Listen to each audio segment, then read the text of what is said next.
No, that's getting edited out. No spoilers. No, put that in there. Folks, we have had an insane game between Manchester City and Arsenal. Alex showed up to the pod. The Champions League is back in a new format, extra matches, different calendar, and players are threatening to strike because of it.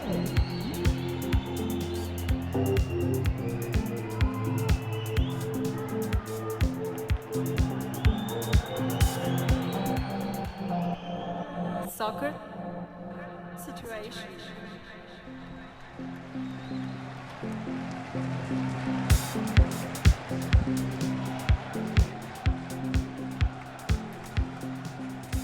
Can really hear the unmastered glory of the theme song after that other jam I was playing. Hilarious. Wasn't supposed to be the one, folks. Maybe someday we'll get a more jamming theme song. I don't know. This one's grown on me a lot. I like this one, yeah. Yeah. I enjoy it. Hashtag placeholders. I don't know what I meant by that. Anyway, what's going on, Alex?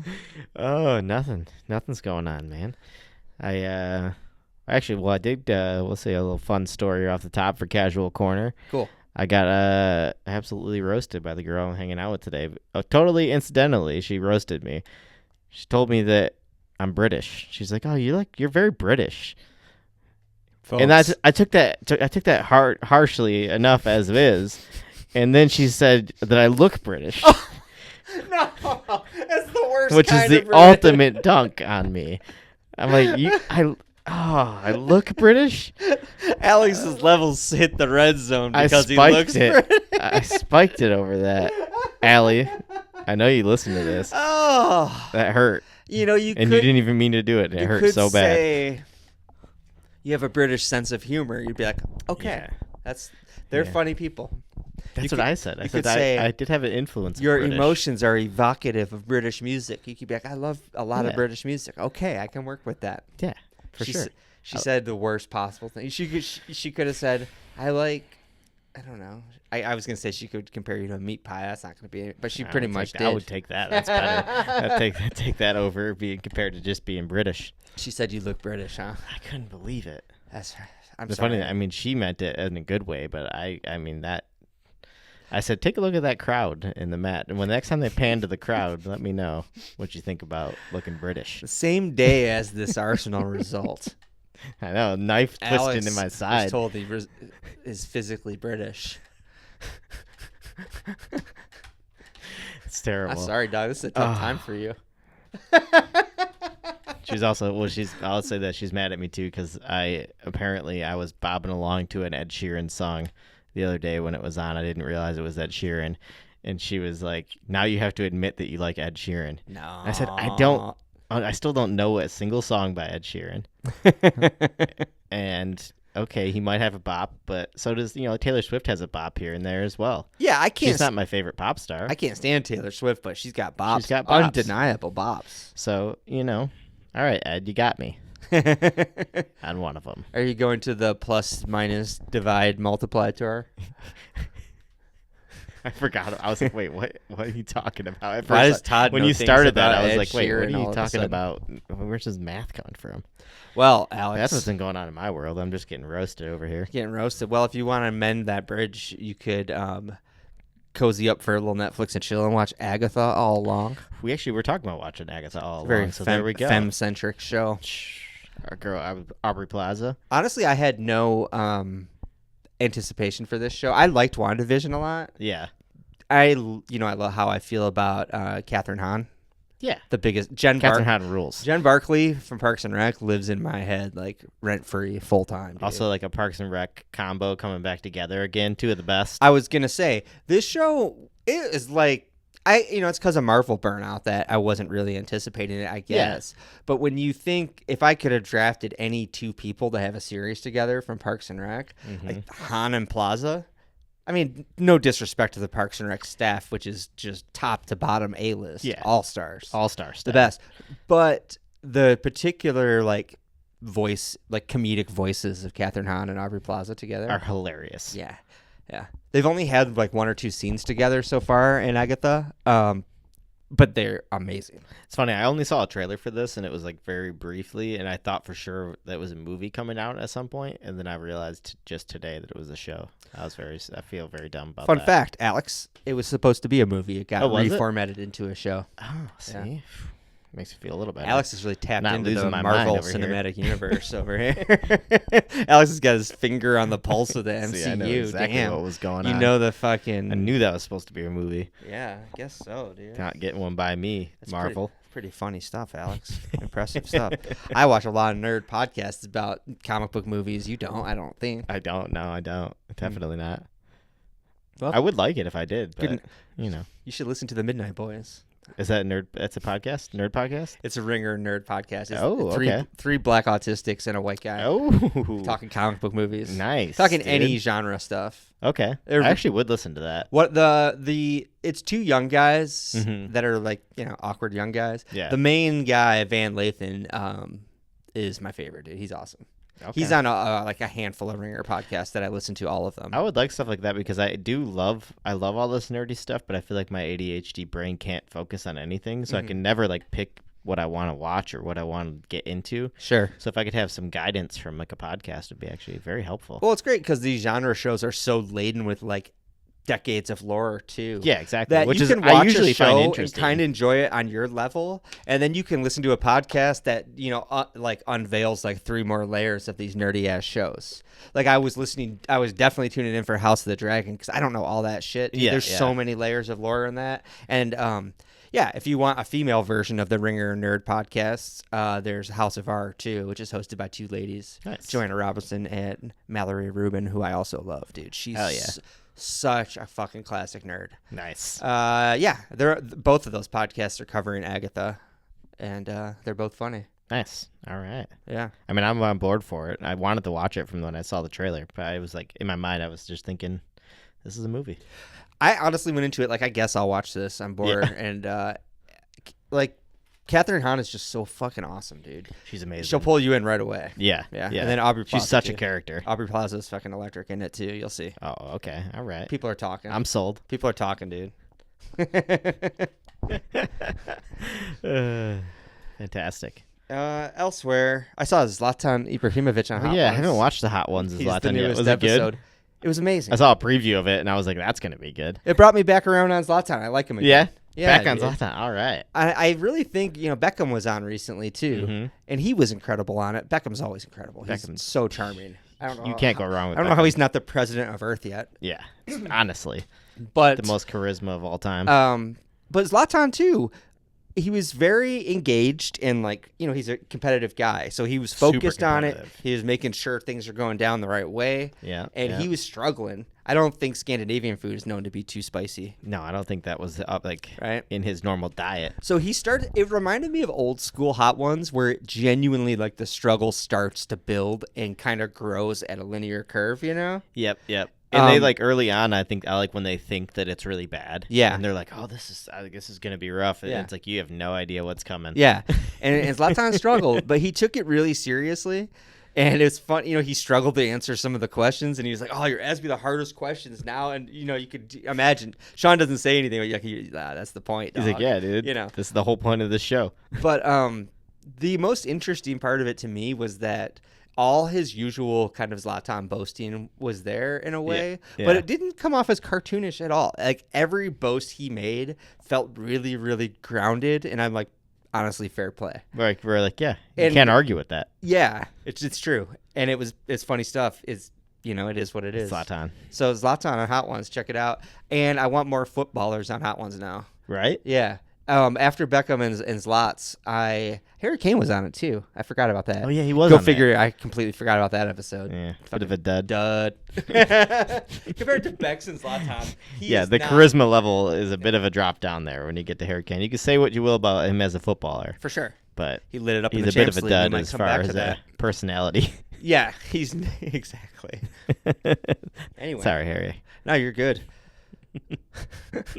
Alex, we allow that. Fired up today. I want to be more about showing love to all the squads on this podcast. I think I've talked to you about that. But steadfastly remain that Tottenham will always be the Yeah, we gotta pod shit on punching Tottenham. bag, and Harry Kane is Tottenham through and through. Yeah, we don't care. I We don't think care if he's at Bayern. He'll be back there before we don't he want to hear retires. it. I think. Oh, definitely. He's They'll gonna re-sign him. Mm-hmm. He'll rejoin. Come back a hero. Anyway, should we get onto the football? There's so much to talk about this week, dude. There's a lot to talk about. Yeah. I'm trying to think if I have anything else in my personal life. I had Yeah, what such else is going such on? a good run today. Such a good run. He's doing all kinds of running. I'm gonna get a soccer situations T-shirt that says that. We got a first such a good run our today. first rain in about like a month. We want to talk weather. That is true. We got a nice good downpour today. Yeah, And we needed it. yeah, needed a good rain. Dad stuff. We're talking dad stuff here. Talking dad stuff. Talking weather. Leave it in. Leave it in.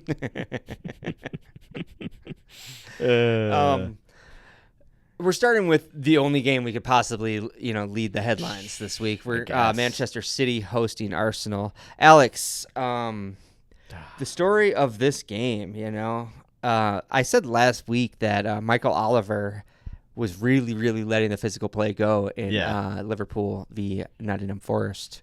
Yeah, you did. And we saw Oliver Starting off the same way. He was consistent last week. He was consistent this week, really. Yeah. Right when I thought it all fell apart, it turned out that it didn't all fall apart. Yeah, it's true. It's true. You know what I'm saying? Yeah. Anyway, I've got some bullet points here.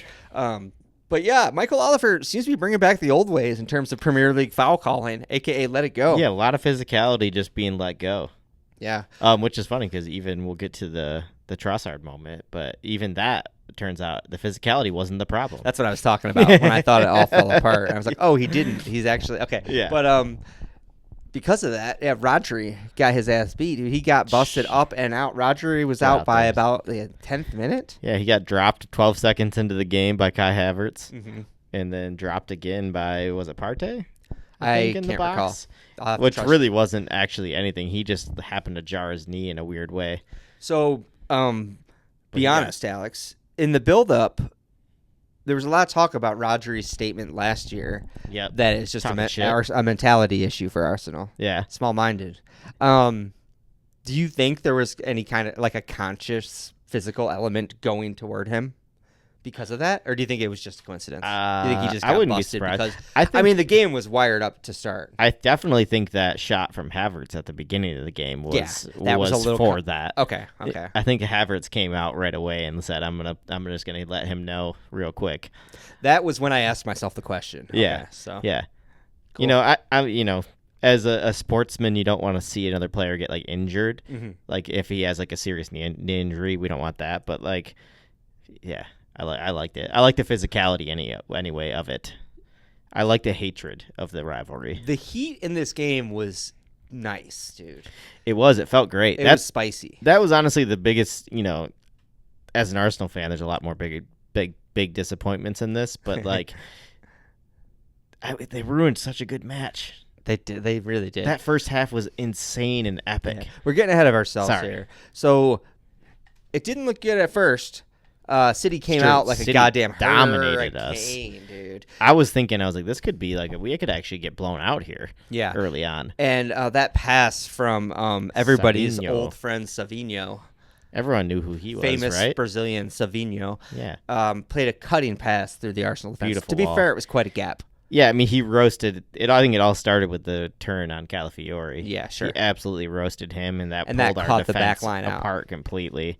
Yeah. But no, good ball. Holland with a sneaky finish. Good finish. I like it. It was kind of a poked finish. It was a good finish. Holland has a diversity of finishes that goes, I think, unremarked upon for how many goals he scores. Yeah. He can score literally any kind of goal. Well, because he makes them all look casual. Yeah, and I'm sorry to say this to you, but I when he scored that, I was like, like I love that he did it that way. No, You know the what way I he mean? finished it was nice. He's so cool. Yeah. I mean, that is a striker's finish. He had the option to open it up and try and curl it. Yeah. And he saw the moment. Yeah. He knew he had David Raya out. Yeah, and he's like, just no, poked there's it a past slot him. right there. I'll just take that. Yeah. Boom. Get in there. Yeah, because It's he like knew Raya was probably thinking he was going to go the other way with it. It probably felt as satisfying as when you're playing pool and you have a nice straight shot that you can just hammer home. Yep. Just boom, Yep. just put it Just right take up. it. When it's there, you got to take it. Slam it in the pocket. Yeah.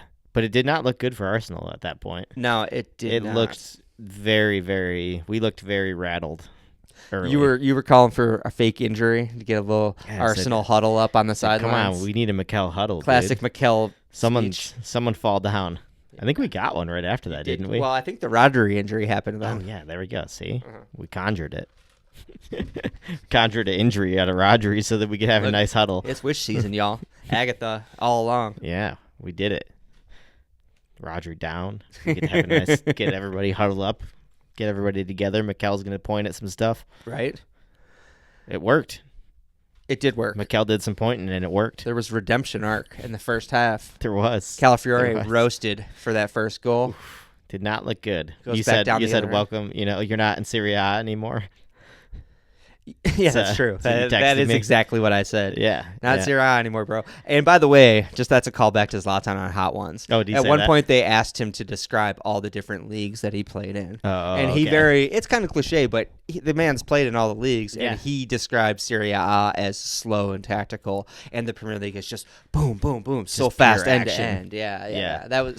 That's why I guess I should have given you some context for that text. Of course. I wasn't but- taking a cheap shot. No, it was like a welcome to the league. Like Yeah. obviously he's played at a high level, but at the same time, Mhm. it's like you can't like make mistakes like that without getting absolutely punished. You see so by a many team good, like City. so many good defensive players in particular go through that when they come to the league. Yeah, they got to adjust. From a Liverpool perspective, right off the bat, Fabinho and Konate both Yeah. caught slow dawdling on the ball a lot when they first dropped. Yep. Yeah. You know, Yeah. He thought he could probably just step up casually and win that ball, and just got absolutely turned. yeah. Talked about his getting roasted. We got to give him his We'll redemption. cut that out. Yeah. So on to the redemption of Calafiore. Yeah. Beautiful strike into the top corner. Yeah, if I made like a funny noise of satisfaction at Holland's sort of billiard shot, Calafiore's Calafiore's just so satisfying. another thing altogether. Honestly, as soon as he hit it, the word cultured comes into your mind. Yeah. If you're not thinking commentary cliches, Yeah. oh, that was a cultured hit. But it's funny that the commentators did not appreciate it. They were questioning it, whether he meant it. Oh, yeah, that's They true. said if he meant That's that, true. it's like, but he like you said in the shot, Yeah. he turns away to celebrate the moment he hits it. Yeah, he pops it up and he's away. He's wheeling away in He's victory. going off to run off to celebrate with the Yeah. bench like immediately. Yeah. No, And he placed that the in way the top he corner. gets his body over the ball and leans into it. It looks like a shot to me. Yeah, he was A hitting placed that. shot, but a shot. Yeah, he meant to do that. Definitely. It was beautiful. Yeah. In the way, it's funny because I celebrated it, and then I had a brief moment where I freaked out because the way it bounced in the net, Yeah. it came back out so Don't say quickly. it. I was like, was that a miss? Did that hit like the post outside or something? That's so funny. I went through. There was a weird optical For a bit there. brief moment, I was like, wait, am I Mhm. over celebrating? Was that not in? No, it was actually the commentators' like orgy shout that made me realize it was good. Yeah. Because yeah. I was doubting myself in that moment too. Yeah. What a hit, though. And when you see that that ball hit that net and fly around that net from the alternate angles, it's worth very that satisfying. moment of doubt because Yeah. it hits and whips around the back of the right net. back out again. Yeah. It's You're just amazing. like, oh, what a hit. Yeah. That felt good. Arsenal needed that, right? That was like the moment they needed. What happened right before that? Was it the Rodri injury? It might have actually still been the Rodri thing. Okay. Yeah, they were not super happy after that goal. I do remember thinking it happened right after like a an big incident moment. that went Yeah. against them. Yeah. Yeah, and that kind of turned the tide for a little bit for Arsenal. It definitely did. Yeah, it finally seemed like Arsenal at least could pass the ball at that point and Yeah. start to settle the game down a little bit. Yeah, I think y'all came into the game pretty well. Yeah. And, going into halftime, things were looking pretty good. You thought, yeah. Things were looking pretty rosy with another Gabriel set piece goal. Yet another header. He should have had two. That first one that he missed, like he should have probably finished that too. Yeah. He The headed one that one it just kinda just went over. over the bar. Yeah, like a but he dribble was one. only like 3 yards out. He probably should have had that as well. But yeah, things were looking rosy. Things were looking good. And then we ran into the kicking the ball away. What the hell is happening with this rule? This is such a strange one too because again, it happened almost at the whistle. It wasn't long after the whistle that he kind of kicked it away. Yeah. It was close enough. Like the Declan one was just a brushing of the ball and it only Mhm. moved like a yard. Yeah. This was also like, even if it was intentional, it was very soft. Yes. It wasn't a dramatic kicking, like punted it away. Yeah, no, You not at know? all. It was I mean, yeah, what is with Arsenal kicking balls away, dude? Van Persie kicking the ball after the whistle in the I in the almost Champions League. feel like against... the refs are pulling. It's like an inside joke with the refs, kind of like in Super Troopers when they're daring each other to say like meow during like a ticketing. I think refs are like, dude, how many bookings can we give Arsenal for kicking the ball away? Every player kicks it away always, and we all know this. Yeah, it happened in that game. It happened multiple times in that game. Happens. No one else got booked. Literally, it happens in every game. Yeah, but. Multiple times, like Arsenal in particular, are getting called out for this. Yeah, it's unbelievable. A genuine case of fuck you in particular. Yeah, we're up 2-1 away to City. Literally in this fixture, it's over. The half is over. He blows the whistle the moment the play starts again. It's fucking unbelievable to make that call in that moment. Yeah. We know I'm not a true neutral in this, but as like a sensible neutral in this game, I was so bummed because. Honestly, first half I was of football almost childlike in my kind of anticipation for the second half. Yeah, I was like, I need to do this. I had like tasks to do at halftime, and I was like, I gotta knock these out, dude. I am so stoked for second half. And then that happened, and it's just like, oh well, the second half we know what it's gonna be like now, and it was even worse. It was such a siege, dude. It was such a siege. It was an ultimate siege, dude. Yeah. Arsenal really set up shop. I sent Alex another text that said, I'm so fucking glad this is not my team playing right now. It was the worst. That was the worst half of football I've ever had to watch, and it ended in the worst possible way. Not really, because we could have lost, but it did. I was gonna text like it was all worth it. You know, worth it if you grind out that win. I mean, that would have been one of the most epic wins we've ever had. Yeah, away to City like that. Yeah, that's down like, to 10 men like for some a half. Helm's Deep shit. Yeah, you know and we should have. Yeah, we should have had it. You should have. It's true. 97th minute. Remember that save David Raya made on Guardiola? Before beautiful save.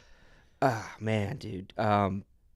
He made some unbelievable saves yet again. That's why, despite Arsenal dropping points here, I'm genuinely like I was watching this as a rival fan, being like, I'm worried about this defense, dude. Like, this defense is fucking good. Yeah. And now they've got this keeper. That looks like he looks like the kind of guy that'll pull you to a title. I'm talking like a prime David De Gea or an Alisson keeper. I feel like we're starting to see why Mikel made the choices he made. I'm fully convinced. No. This is why Ramsdale didn't stand a chance. No, on Raya, I could not be more sold, dude. I think he's unbelievable. He's the real now. deal, dude. He is so good. His saves, I mean, he's saved us points already this year. There was also a really dominant, like, coming to take down a corner, late in the game. Yeah, he came and claimed it amongst everybody. Yeah, and he didn't look like a skinny, wimpy Spaniard like David De Gea. He came out for that ball and got it. No, he fired right through a crowd of people. Actually, the boys piled up on him after he came down. Yeah, they were stoked. During play. Yeah. They were super stoked. Yeah, Ben White jumped at him. Now get downfield. Like, yeah, you guys, we still playing. Frustrating way to drop points here. It's funny because it's one of those things where people will say we lost the title because we went for a draw against them last year or whatever. That's bullshit. Nonsense. We know that's nonsense. Yeah, but this is actually not. It's not a bad result for us, especially considering the circumstances. Absolutely, like gut-wrenching circumstances to drop 2 points there. Yeah, but you have to take satisfaction that it's almost like if he bleeds, we can kill it. Like you saw, they're scared of you. Yeah. You saw Pep freaking out when he kicked that chair. Yep. Total tantrum, which is what you want to see. Being afraid of opposition. That's what he does. And the way Haaland was getting heated and getting in fights, dude, and scuffles. Haaland doesn't get heated like that unless he's struggling, dude. Yeah. You know what I mean? Yeah. He doesn't like playing against Gabriel and Saliba, that's for sure. No. Those boys give him a hard time. No. I think Arsenal got under their skin. 3 points or no, I think you achieved that. Yeah. No, I'll take that. I agree with that. Even old Lewis Skelly on the sideline getting booked before he came on. Oh, yeah. And then coming. So, actually, I wanted to talk about that. His yellow card from the sideline, he brings that on, right? Mm-hmm. So he could have been sent off for a second yellow. Yeah, totally. But how about that? If that's ever happened. Mikel bringing on a 17-year-old kid in the heat of that match. That says a lot for him. I know we didn't have a deep bench, but is this kid on your radar? I don't know. Yeah, no, he's been one of our up-and-coming stars. Okay. Our like 2 or 3 that we have right now. Cool. Played a lot of preseason this year, but he's only 17. Give me the name one more time. Miles Lewis Skelly. Miles Lewis Skelly. It's one of those names. Hyphenated. Yeah, they're all hyphenated. These days they are. Yeah. But yeah, no, he looks legit. Right on, man. It's something. You ready to move on? Yeah, I guess we can move on. It's important I'm not to going to move be on, moving on Alex. from that for a while, but let's move on. Let's move on to Aston Villa 3, Wolves 1. Villa. This was a very impressive come-from-behind win for Aston Villa. It's funny because I was watching the scores go by, and I was like, man, Villa losing to Wolves, that's weird. Yeah. And, they're adjusting to life with the Champions League schedule. Yep. New life for Villa's squad. Absolutely. Wolves have had a rough start to the season, but they're not pushovers by any means. No, definitely Gary O'Neill's a pretty good manager. And, it was for games just like this that Aston Villa's ownership during the summer, remember, they petitioned to be able to spend more money according to their revenue restrictions because, they knew what was coming up, having this expanded Champions League. Plus, they want to remain in the Premier League European places. Yeah, they're trying to stay up there. And they have a manager in Unai Emery, patron saint of the pod, that knows what it takes to fight on two fronts. He's the king of Europa League. Yeah, he's Mr. Europa League. Aston Villa came back late. I think their goals ranged from the 72nd minute to like the 95th minute. Yeah. 3 bangers. All late goals. And I don't know, man. It's impressive, dude. Yeah, no, they're a real side now. Mm-hmm. With Emery managing, it'll be interesting to see if they can fight their way up. A lot of quality in that team, dude. When I saw Tielemans scored a nice goal, I'm like, oh, yeah, you're Tielemans. He's a good player. That's a good signing that they just kind of picked up Ali casually. Watkins popped in another one, and he's becoming a consistent enough goal scorer that you can't really laugh that Ali Watkins is their forward. No, Ali Watkins, honestly, I'm like, there are moments where I thought we should sign him over the summer, and I was like, I feel like he's going to be a good player. Yeah. He already is a good player, but I think he's the real deal. He's not going to fade. Yeah, no, I think so too. This is the first case I can think of. One kind of sound argument against financial fair play rules is that it actually stops ascendant clubs from reaching that top tier level. Yeah. And Aston Villa, I think, is the first case where you can see it clear as day. Yeah. The owners are like, look, we're here. We're at the glass ceiling. Let us spend $300 million more or whatever. Look at what these guys are spending so we can actually compete with them. So we can get there and stay there with them. Aston Villa is banging on that door. It's really impressive, man. No, the way that club, I don't know anything about their management, who owns the club or it's American. Is it American ownership as well? I can't remember the details. Man, American ownership dominating Honestly. Over there in Europe right now. Right. But yeah, no, they're doing a fantastic job. And they have Unai Emery at the helm. Yeah, a solid manager. Honestly, with Unai, European manager. We're in this weird, not a Super League format of the Champions League, but eventually it's going to come down to knockouts, and you don't bet against Unai in a knockout tie. No, he could definitely come up with a plan of some kind to stifle whatever you're going to do. You could see them running deep, dude. Yeah, I would love to see it. I'd love to see Villa make some waves in Europe. Same for old Unai. Let's move on to Liverpool 3, Bournemouth 0. Liverpool bouncing back from a home defeat against Forest. The first real slip up we've had. We lose at Anfield once a year. I guess that was it. We burned it on Nottingham Forest. But I guess that's a good one to burn it on. They had bounced back midweek against AC Milan. We'll come on to that in the Champions League section. But any creaks really kind of cause stress with a new manager. Yeah. Any surprise loss becomes a serious cause of doubt. Yeah. So it was cool. Because you never know how they're going to respond. Totally. So it was cool to see Liverpool really come in and put Bournemouth to the sword. Although I don't know, it reinstilled confidence in Slot. Yeah. Maybe even I was gonna say, even though it wasn't as convincing a win as the scoreline shows. That's the point I was trying to get to. Yeah, it was a lot more. You guys were a lot more open than maybe Bournemouth could have punished you. Yeah, they could have punished you at long some point. ramble short. Bournemouth were good. Yeah, they weren't bad. It's a little bit of a flattering scoreline. You guys were just lethal going forward. Yeah, we were. We had more chances. I'm not even going to say we didn't deserve 3 points. Of course. But Bournemouth, the first half was so fun. It was back and forth. It was a roller coaster. Yeah.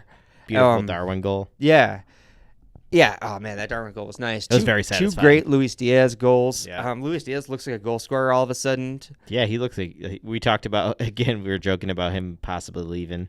Yeah. And you not being too mad about it. And then there you go. Look what's happening. Curse Todd, dude. Yeah. just leads to goals. You just got to talk smack about your players. But yeah, Darwin leading the line, Jota being rested because of midweek exertions. Yep. It was all happy stuff for Liverpool fans. Pretty good stuff. What notes do Gravenberch I was have ripping. here? Oh yeah, Gravenberch really emerging. I keep expecting. I guess I still have doubts. Yeah. I'm like, these are just kind of one-off good performances, new manager bounce, maybe. Well, yeah, because when you saw, You know? when you saw him last, it's like he was a good player. You could tell he was a good player. Yeah. But you couldn't tell if he could actually take that level to be consistent. Yeah.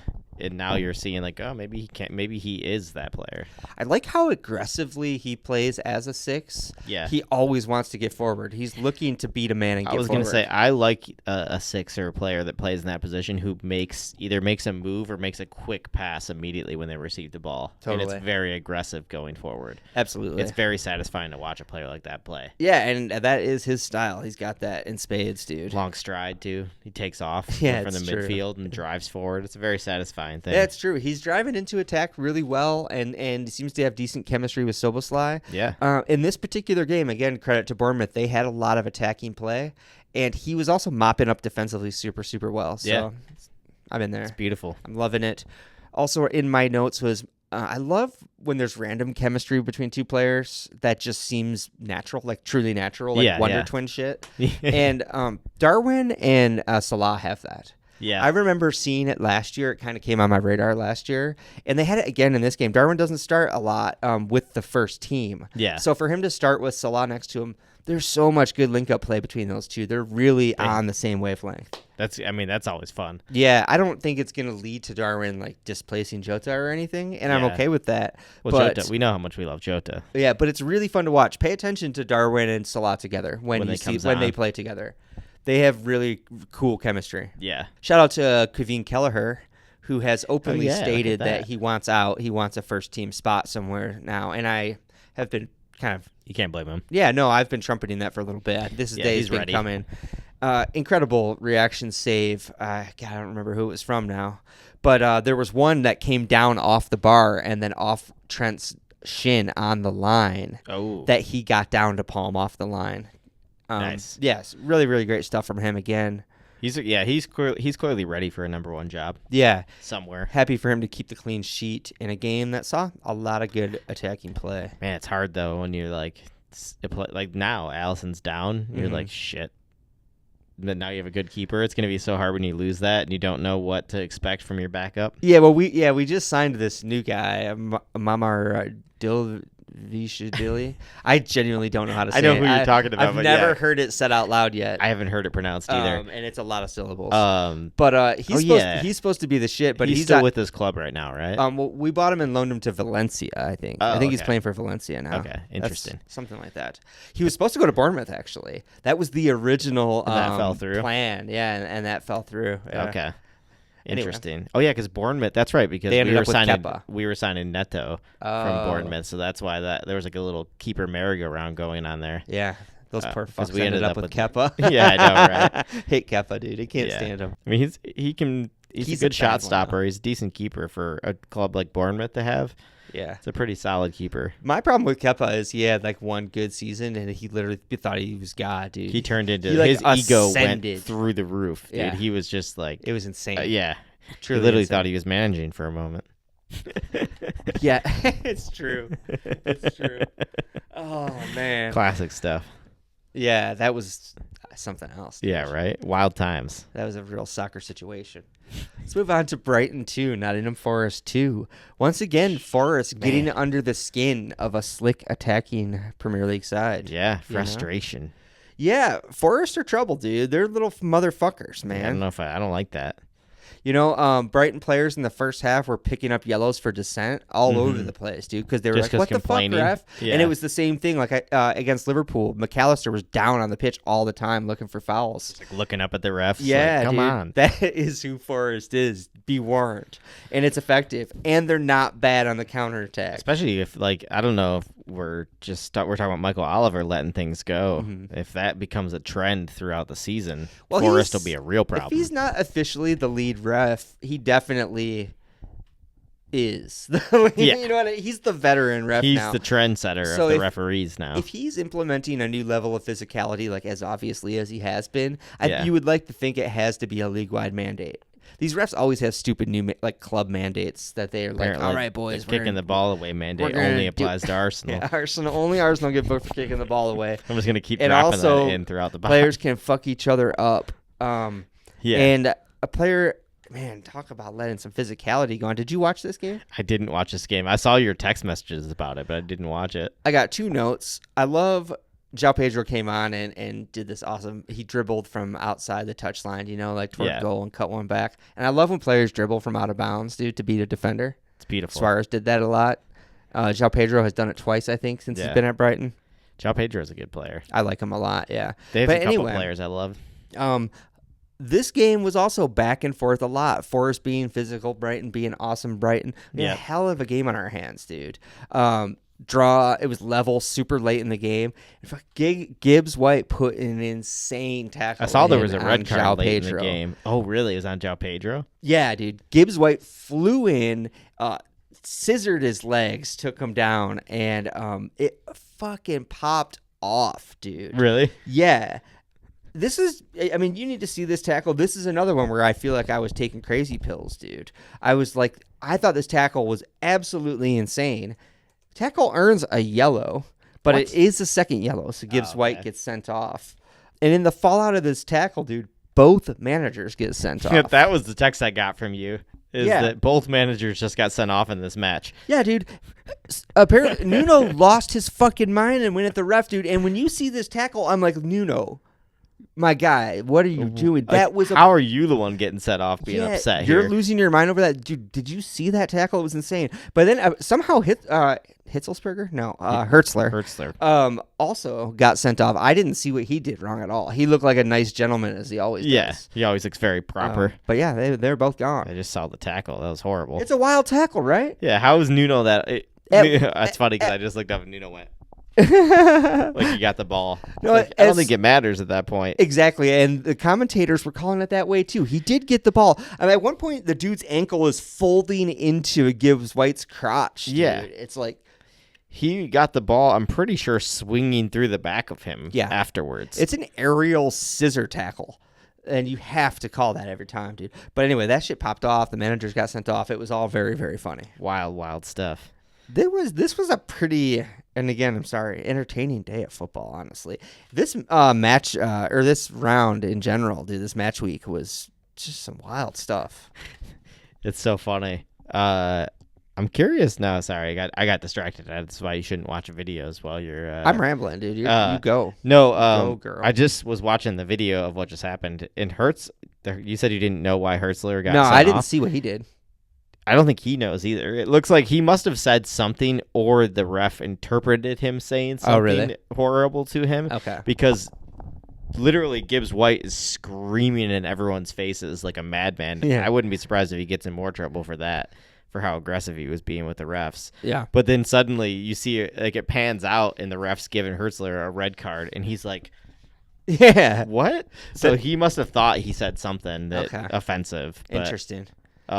Yeah, Hertzler didn't look ramped up at all. Nuno lost his mind. Definitely. Yeah, I was going to say, that you can see why Nuno did, and Yeah. Gibbs White was losing his mind as well. Yeah. Crazy stuff. Not often you see both managers sent off for red cards. No, it's true. For stuff like that. Unless they're like, it's like an Antonio Conte, Thomas Tuchel situation where they're straight up physical literally fight. like lunatics going at each other. You know, Yeah. like I said, Hertzler seems like such a nice dad. And he seemed like he was just being a dad. He looked innocent when they sent him off. He was just like, what? He even has like a nice little puff vest on. Yeah. He looked exactly as he always does, like a totally nice dude that I would have a beer with. Yeah. Let's bounce around the league a little bit. Just headlines from some other notable games before we move on to the Champions League. Yeah. Let's go to West Ham 0, Chelsea 3. Chelsea ripping. Chelsea looked really good this game. Did you watch this? It's a little scary sometimes when they start to click. I think they might be starting to click. Yeah. Yeah. I don't think they're like competitors yet, level clicking, but I think they're going to be dangerous this year. It looks like Maresca's finding a structure. Mm-hmm. And That's going to work for this ridiculous squad he has. They don't have a settled 11, especially in the attacking places. They just have so many attackers. There's so many options. But the problem, the concern I have as a rival fan, the celebration, I guess, if you're a Chelsea fan, is that whatever attackers are getting plugged in seem to be playing right now. Yeah. Players that have his struggled in the system past, like working. João Felix, he looks super dangerous when he comes on. Yeah. Today, Nicholas Jackson scored 2 yesterday. Beautiful goal. This weekend, he looked great. Yeah, Nicholas Jackson, who we've seen moments of brilliance from, looked like he was clicking right in. He looked like a true blue number 9. Notable, awesome first touch through ball from Caicedo for the second goal. I mean, if he gets these players clicking, the level of talent that this team they've signed with all this billions of dollars they've spent on players is dangerous. Definitely. Very dangerous. Definitely. They have attacking depth kind of like City does. Yeah. They don't have Haaland, of course. Of course. But around them, like I said, they keep pulling these players that I forget they have off the bench, and they're performing. Yeah. They're banging in goals. Pedro Neto. Yeah. They just signed him. Yeah. Another one. Yeah. Saw him today. He's like, oh, yeah. Yeah, you see these players. Jadon Sancho, who seems to be back to looking happy and playing again when he was playing for Chelsea. He picked up an assist that game. Am I right about looking pretty solid. As they are stacked up top. Crazy amount of talent. You know, let's take a look at West Ham. There have been so many high-profile manager moves all over the place these days. Confusing ones as well. Forget that Julian Lopetegui is at West Ham. It's weird, right? It's weird, especially when there's high-flying teams like Brighton that have relatively unknowns like Hurstler that are, more about club systems, obviously. Of course. But still, Lopetegui. Lopetegui, former Spain manager, former Real Madrid manager, right? Think so. Am I right about that? I'm going to have to edit that one out. I'm high right now. But still, a big manager at West Ham. And this takes me on to this point, earlier we were talking about how impressive Aston Villa's sudden rise has been since they came back to the league. Yeah. And the new ownership was like, all right, we're locking down European play. We're getting an Adidas sponsorship. We're taking it seriously. We're signing Unai Emery. Yep. And let us spend more money, please. We want to be a big club. We want to be amongst the big boys. Actually done it. West Ham have been really ambitious for a long time, and they haven't done shit. And they even had help with the stadium. I was going to say, that's what I think of as kind of the starting point when they were handed a free modern stadium post London 2012 Olympics. Yeah. They inherited an Olympic stadium that kind of, financially should have given them such a massive advantage. It saved them millions and millions and millions of pounds. I believe they were given an endless lease for $1 a year on this stadium. Yeah.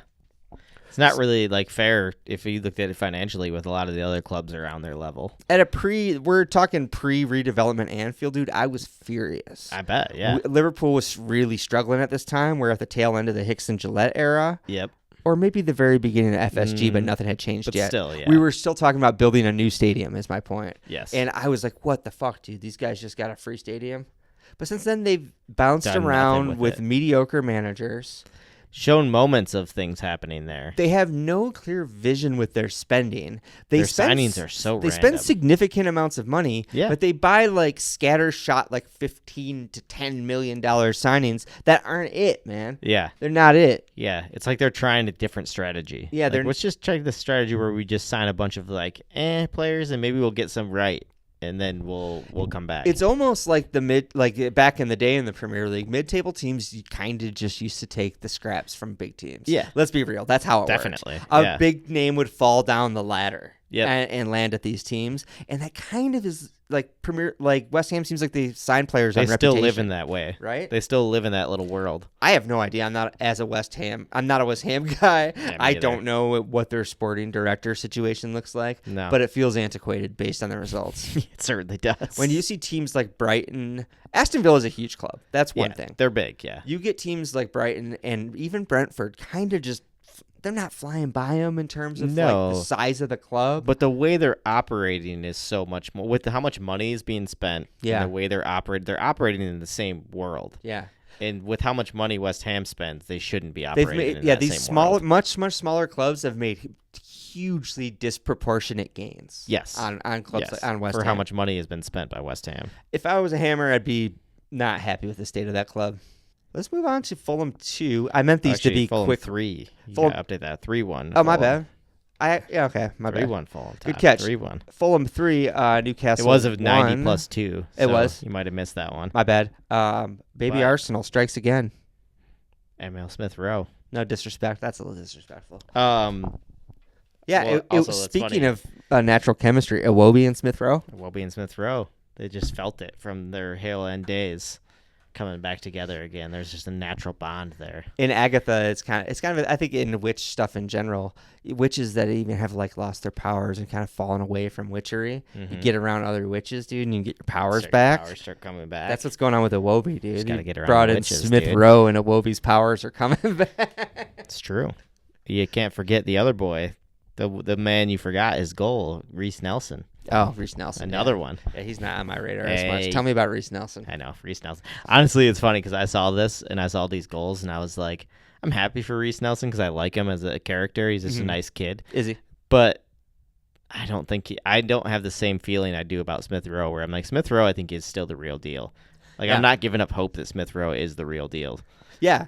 It's funny. I have a different impression of Iwobi. I've actually ripped on Iwobi a lot. When he was at He's Arsenal, had a lot of embarrassing I moments. genuinely, when he was at Arsenal the whole time, I was like, this guy's not at this level. No, he was not at Arsenal. When he level. went to I like Everton, him. I was like, he can probably be a good player at Everton. And he was even reliably bad at Everton, which I Yeah. thought was hilarious. He that always time, let it them was so down. fun. He let them down so funnily so many times. But then he would pick him up just enough too. He'd do something crazy, and you'd be like, "Oh, he's gonna be a good player." Yeah, just yeah. to get the Everton fans excited, and Yeah. then he would just do something embarrassing again.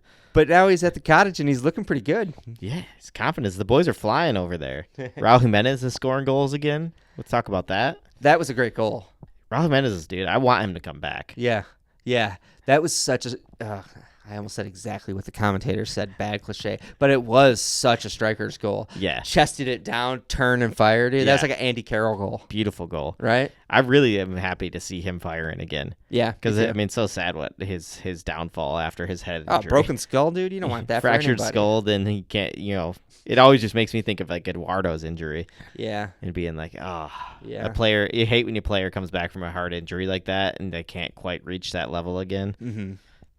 But we'll see. Raul Jimenez is on the way back. He's got the Arsenal boys feeding him. I want a cool Mexican striker out there, dude, doing cool stuff. Yeah. I'm into that. Absolutely. You know, Fulham's a fun team. They're definitely like my second team right now in the league. we got plenty of love for Fulham around here, dude. I don't know if I call them my second team, but yeah, I think they're my second team. right on, dude.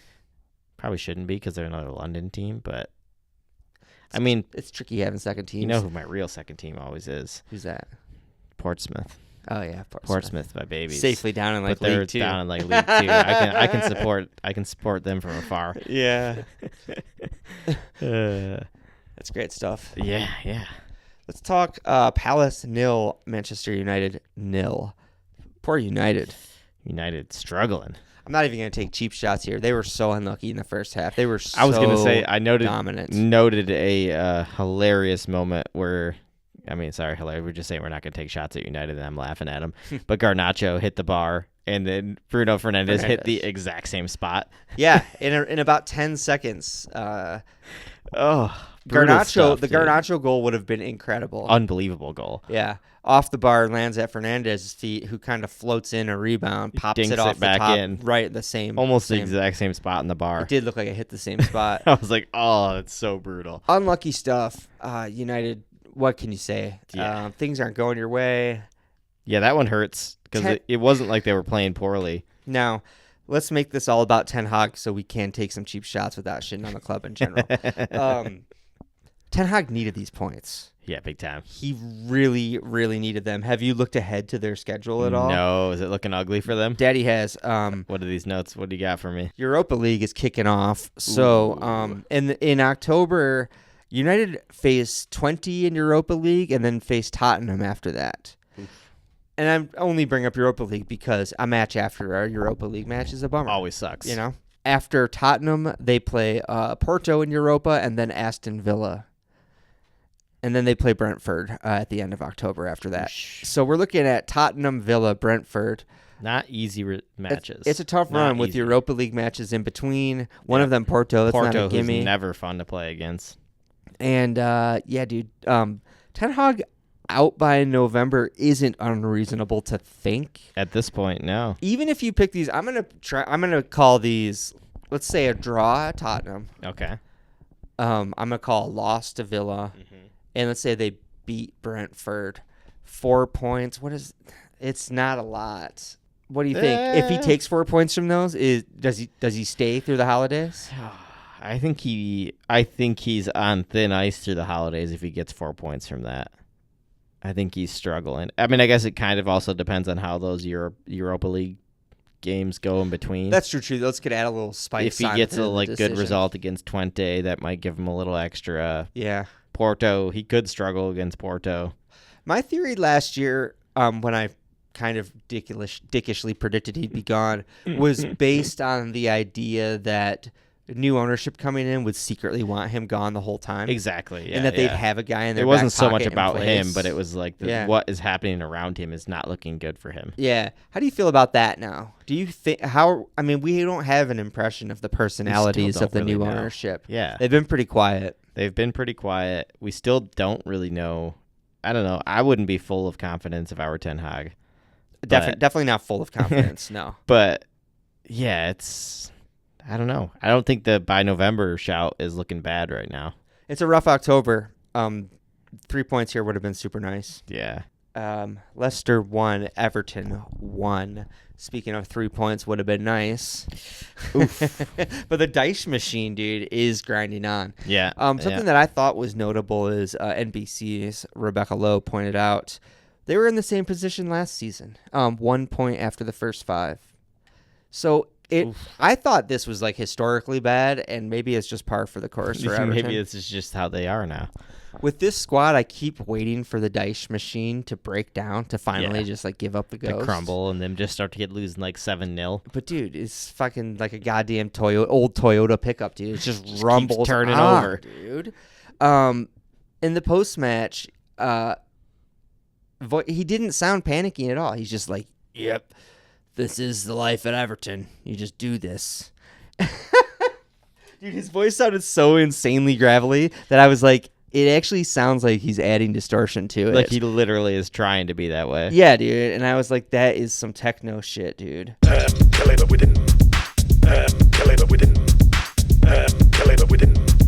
Did you hear his post match? No, I didn't listen to the whole thing. No. I feel like Shane Gillis doing an impression of himself. Like it's a new layer of gravelly, dude. Oh man, there were no bass hits in that beat. That was just all gravel. Dice voice, dude. It's just voice gravel. And it was insane, dude. But again, he was impressive. He's digging in so deep, dude. Yeah. It reminded me of the fucking. Wait, did you see Twisters? I never did see Twisters. No. Alex let summer get by without seeing I know. I the can't movie believe of it. summer. But anyway, what's his face? Glenn Powell has his awesome truck in Twisters that digs into the ground. Ooh. These cool screws. Like he hits a button on the dash, and these screws go down, and it pulls the suspension down and digs in. So Anchor it. So he That's can fight Sean a Dyche. tornado, dude. And that's Sean Dyche at Everton, dude. He's like. He's just anchored himself Like, in. you think I won't take 1 point and just keep taking 1 point and survive? I'm fine with that. I'll survive, bitches, and he will. He will. I believe in Sean Dyche. He's dude. inevitable. I was waiting for this to collapse, and it will never fully collapse while Sean Dyche is I there. don't think so. Under other managers, it could get embarrassing. I mean, yeah. He's dealing with a shit show over there. They're not going to give up the fight with him there. That ended on a complimentary note. Good job, Todd. There you go. Let's go to Southampton 1, Ipswich 1. Probably an exciting single point for each of those teams. Right. The story of this match is Tyler Dibling. Once again, we mentioned him last week on the pod. I meant to pull a little sample of you saying, "Ooh, Southampton has a new young English winger." Yeah, right. And bro, yeah, they officially do. His goal was super nice this week. Yes, it was. This kid looks like the real deal. Talk about already being convinced about someone. I know, right? Yeah. A couple of moments, and you're like, "Ooh, here we go." His confidence just radiates. Yeah. Yeah, sometimes you can just see it in a player like that where you're like, this isn't going to fade. And, we all like to celebrate goals, but it is the particular pressure of lethally finishing a move with confidence. Yes. That yes. you notice when you watch a player. And he finished that today like a veteran, dude. Yeah. That's done it a billion times. Yep. It looked casual. It looked casual. That's a good word for it. Thank you. I was Casual. being melodramatic. Casual confidence. It really was. It was. So let's keep an eye on Tyler Diblin, dude. He's a new friend of the pod. Exciting. Yeah. Like I said, I'm always up for a new Southampton winger that Arsenal can hopefully steal one day. Should we move on to the champions? The slightly less exciting right now because of the confusion Champions League. New look Champions League, definitely not a Super League. Let's talk the new schedule. So first and foremost, Can you educate me, please? It's a league format now. We've got so many teams. They don't all play each other, but there is a table format. The top 8 are going through. The next 8 play playoffs to go through to the knockout rounds. Is that right? Yep. And it's confusing. It's extremely confusing. I think if you just visually represented it differently, it's still kind of group stages. It still is group stages, but for some reason they've decided to make it extra confusing by laying it out in a league format. Yeah. The problem, what I don't like about it, as someone who is not logistically minded, Yeah. I love a 4-team group. Yep. Because the math is so easy to do. After simple. every single game, points are added to the group, Yep. and your tiny idiot brain can just figure out all the permutations. Yep. And that's gone. No. It's so I confusing cannot now. think about what's going to happen based on results at this point. I'm not even saying I hate the new format yet. Literally just kicked off. We'll don't see. We don't know yet. It might be fun, but Could be a good twist. you can't get that satisfaction of looking at your little mini Yeah, table no, okay. and being like, okay, Cool. now we have these 3 games. We need to win Yep. here. We need a draw there. We need a win Yep. here. Yeah, or when it gets tense at the end, you're like, okay, we need these guys to drop points here. Yeah. If we can just pick up a draw, yeah, it's like you can Permutations work it are all always out. black and white. No Yep, more. yep. That's gone now. Now it's just confusion. And the other main adjustment is the new scheduling now. Champions League games are now played Tuesday through dirty-ass Europa Thursday. It's no longer Europa Thursdays. By the way, just a quick jump back of my saltiness over the City result. City getting the extra day rest due to this new stupid schedule is bullshit. There you go. Tie it in, Alex. So now all the Champions League games are being played across a 3-day window, 1 week. Yep. And then the competition rests Switches for a over. week. And next week we're looking at 3 days of Europa League and Conference League play. It's interesting. It's new. Again, I'm not going to say I hate it. No, I don't hate it. Other than the fact that I will say I don't like the fact that we can now play on a Thursday night when City played on a Right. Wednesday night. Yeah. And we have to play on the same day. Definitely. That's not cool. Yeah, that is a problem. Although I think that did happen in the old format too from time to It time. still would happen. Yeah. But when you're in the Champions League, you earn the fact that you get the Tuesday, Wednesday games instead of the Thursday games. For sure. So you get that early week game either way. Yeah, that's true. Let's look for an upside here.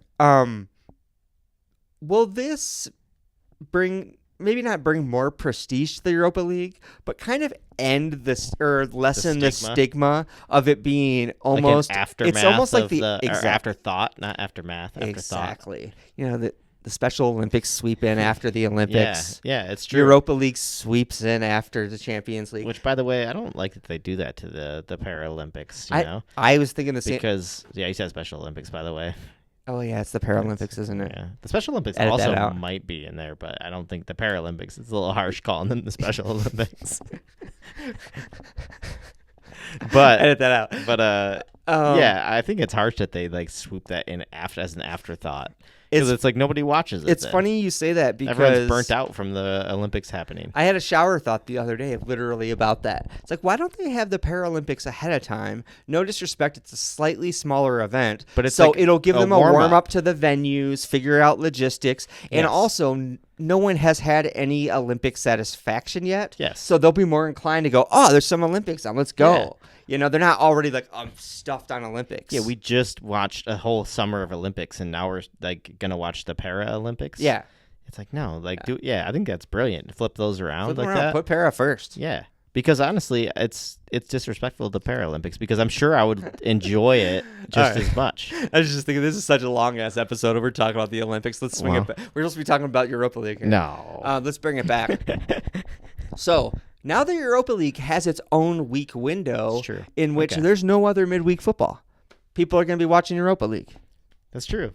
Put some respect on the Right? Europa League. It's not like Champions League. Like, we're going to be midweek thirsty. Yeah. And Europa And League there's is going to be the top tier that we have to watch. beautiful Europa League matches on. And it will be good. I've defended the be Europa good. League from the inception of this pod. I like it. Liverpool were down there when we started this pod. It's true. It's true. And you always bigged up how much you enjoyed it. It's a lot. Man, there's so many good fixtures in the Europa League. When dude. Liverpool or Arsenal were down there, I loved it. Of course, it's a slap in the face if you've been in the Champions League. Yeah, but you don't once you're wanna in be it and down you there. take a look around, you're like, this is not so bad. Especially when you get to late stages, Dude, it feels just like the Champions It's a League. ton of fun. It's a ton of fun, dude. It throws up wild fixtures all the It really time. does. Yeah.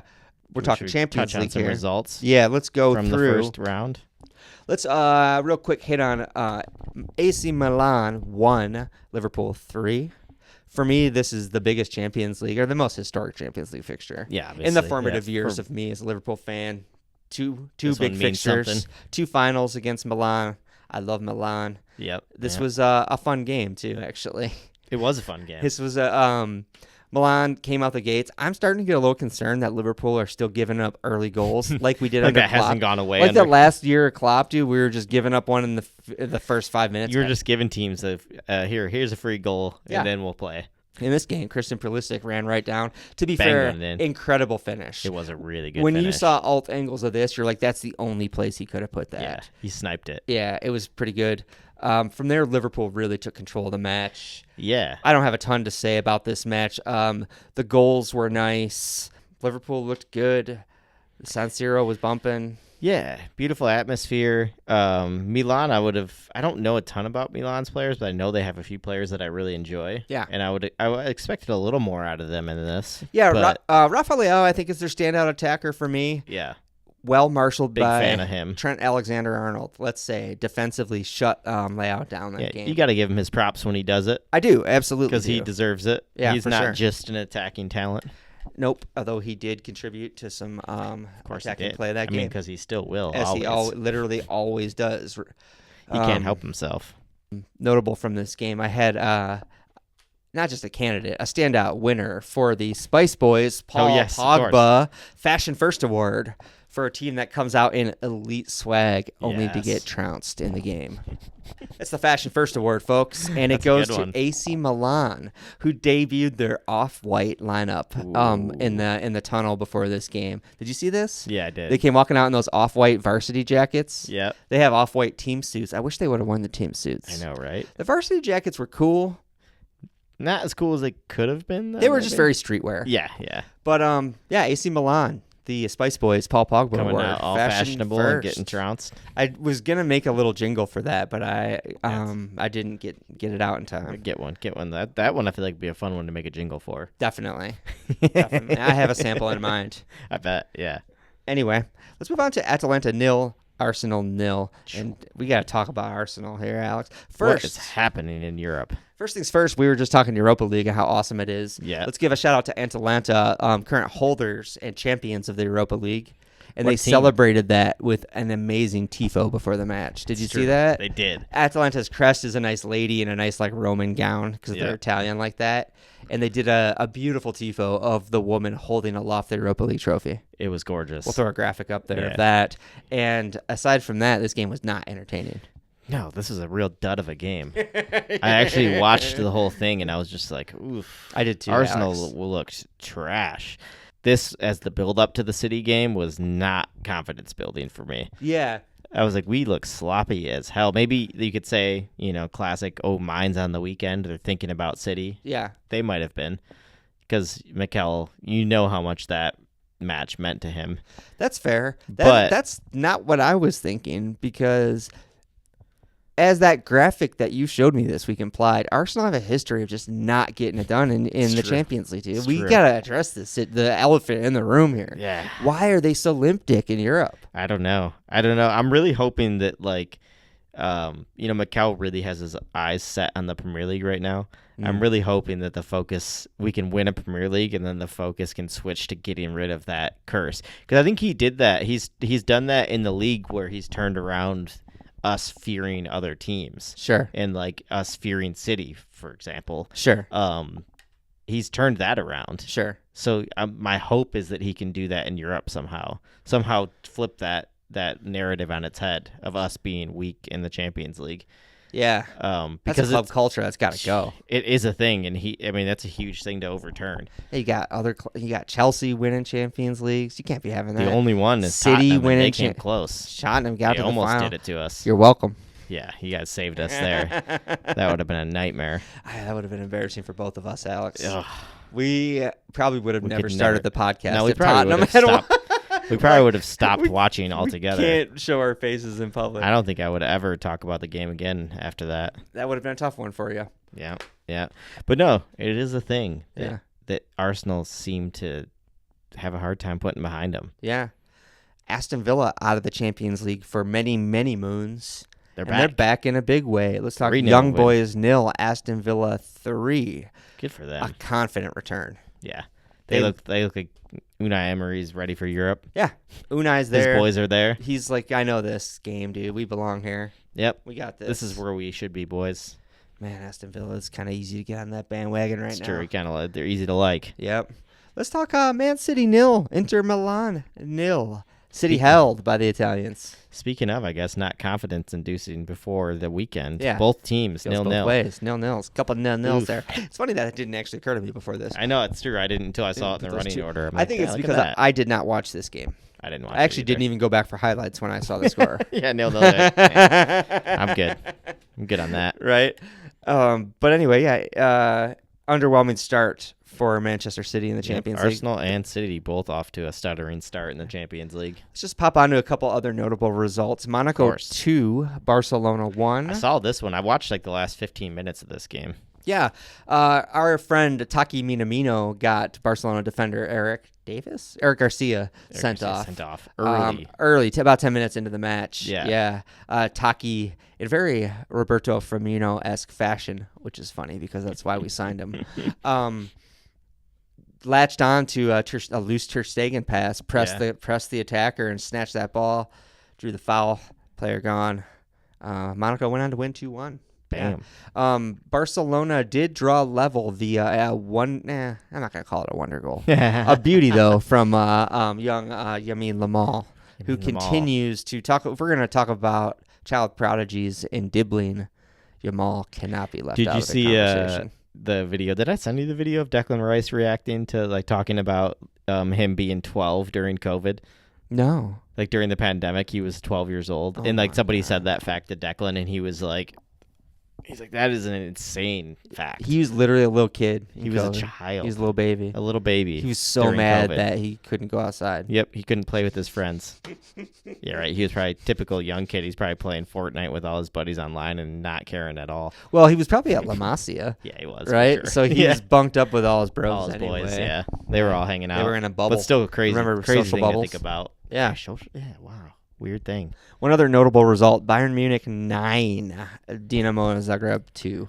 Bayern went off. Yeah, they did. You know, Apparently at one it was point, a Harry Kane penalty show. I think so, yeah. At one point, Bayern was up 3-0, and then Zagreb actually scored their 2 goals to come So it back was 3-2 3-2. at one point. And then Bayern just went Bayern nuts. was like, yeah. nah, we're good. We'll take care of this real quick. Yeah. Yeah, and I know there were other Champions League games. That's it for my notes. Did you catch anything Nah. else interesting? Not really, Now no. that it's back? No. There's a lot. I was really thrown off by the new schedule, honestly. Yeah. Yeah. when I same. saw Arsenal were on Thursday, I was just really upset from that moment. I think that kind of ruined the whole week for me. Same. I went to watch them on Wednesday. Of course I did. I was like, oh, they didn't play Tuesday. They're on. I flipped around for it. I got a calendar notification on my phone, and I was like, oh, is that Champions League day for Arsenal? And I was like, oh, wait. We play Thursday? Thursday. And it was in that moment that I discovered the new schedule. I was like, oh, Europa League plays next week. I was furious. I was like, when does Europa play? Yeah. Anyway, Well, that's we that. We learned. Live and learn. We're the experts here on soccersituations.com. We know everything. That's our new slogan. We know sports. All right, Alex, I'm about done here. Yeah, we've been talking a lot apparently in You this know, episode. I hate to put this at the tail end of a long episode. Right? Earlier this week, Rodri made a statement that the players are going to have to strike. For It's been overplaying. bubbling. Yeah.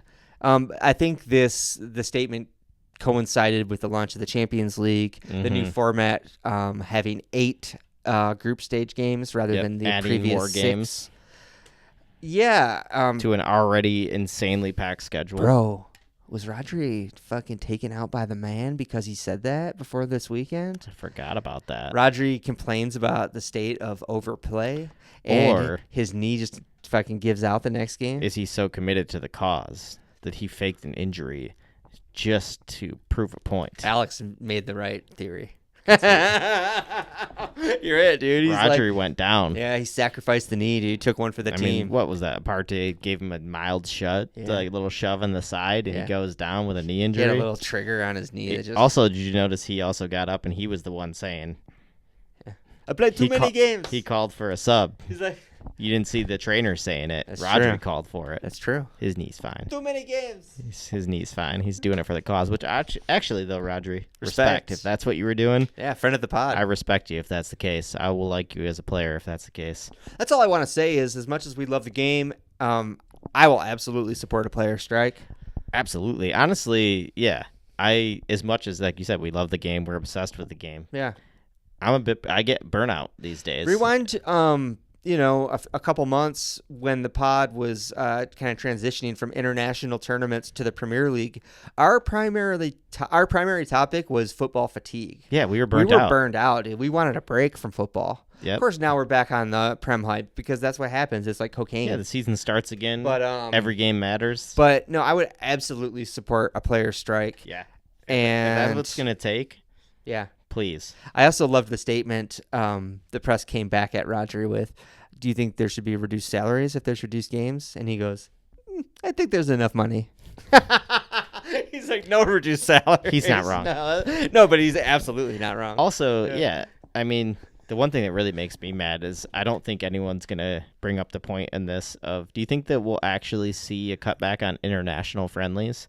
Because that's my true sticking point. I think that is the big one too. We can talk all day about how Arsenal's midfield has been ravaged by the international break, but Yeah, I mean, UEFA are no saints, but I do think it's fair to say FIFA are the biggest offenders, especially now given the fact that they're reformatting the Club World Cup and expanding it dramatically, specifically to take on the Champions League. They're not happy with the success of the Champions League, and they want their tournament to that's be the it. frustrating thing now is this is just a dick swinging club between two major federations. It's a pissing contest. And now it's just everyone's losing here. It's a because power the players, struggle, yeah. The game's going to get worse. We're seeing more injuries. Players are pissed.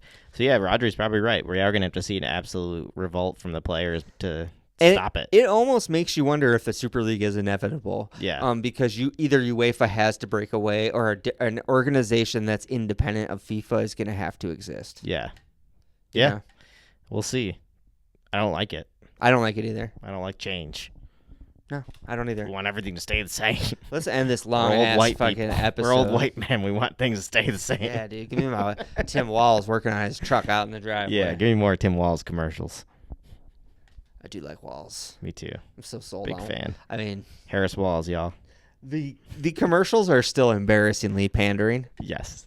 The Scout video, Hilariously the Scout pandering. video was cool, and then it turns into the most pandering. It thing turns into ever. the most Parks and Rec political ad of all time. He starts comparing the health of a country to the air filter of his truck. Yep. It's hilarious though. I'm all for it. But I'm here for it. I'm balls to the walls, dude. Balls to the wall. Perfect. That's the perfect way to sign this episode. I stole that from Stephen Colbert. I can't take that credit for that. But everybody, thank you so much, and have a good week. There you And go. we'll see you soon.